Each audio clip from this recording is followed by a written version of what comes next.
దేశంలో ప్రజల అవసరాలను దృష్టిలో పెట్టుకుని మోడీ సర్కార్ కీలకమైన నిర్ణయం తీసుకోబోతుందంటే ఆర్థిక సంక్షోభాలు రాకుండా చూసేందుకోసం అని చెప్పేసి ఏదైతే బ్యాంకింగ్ వ్యవహారాలను ఈజీ చేసేటటువంటి పని చేయబోతోంది. లోన్స్ ఏవైతే ఫస్ట్ టైం ఎవరన్నా లోన్ అడిగితే సిబిల్ స్కోర్ ఆధారంగా ఆపడానికి వీల్లేదు. మొట్టమొదటిసారి లోన్ అడిగినటువంటి వాళ్ళకి తప్పనిసరిగా ఇవ్వాలి.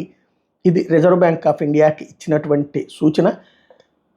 క్రెడిట్ హిస్టరీ ఆధారంగా కాకుండా రిజెక్షన్ చెయ్యొద్దు అన్నటువంటి కాన్సెప్ట్. ఎందుకంటే మొదట్లో తెలియక ఏ చిన్న చిన్న దాన్ని ఏమంటారు, ఒకళ్ళ దగ్గర ఏదైనా వస్తువు తీసుకుంటారు, ఏ ఫ్యాను, ఏసీనో, కూలరో, అది డబ్బులు నెలలా కట్టేస్తారు, చేతితో కట్టేస్తారు, అకౌంట్ ఫార్ కట్టరు.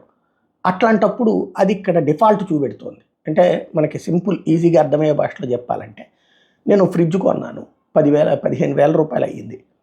3,000 5,000 ముందు డౌన్ పేమెంట్ కట్టాను. వాళ్ళు ఏమంటారు, చెక్కులు ఇవ్వమంటారు, తర్వాత నెలవారీ కిస్తీ కిందన బ్యాంక్ నుంచి పెట్టమంటారు. సరే అని వాళ్ళు చెప్పిన చోట సంతకం పెట్టేస్తా, అది సిస్టమ్ బిగిన్ అయిపోతుంది. తర్వాత నా జీతం ఏమో నాకు బ్యాంక్ అకౌంట్లో వేయదు కంపెనీ. నేనేం చేస్తాను, నెలవారీ జీతం నా చేతికి ఇస్తారు, నేను వచ్చి ఈ షాప్లో కట్టేస్తా. కానీ అక్కడేమో అలా కట్టలేదని చూపెడుతుంది. తద్వారా వాళ్ళు డిఫాల్ట్ అయిపోతున్నారు. అది సిబిల్ స్కోర్ నాశనం అవుతుంది.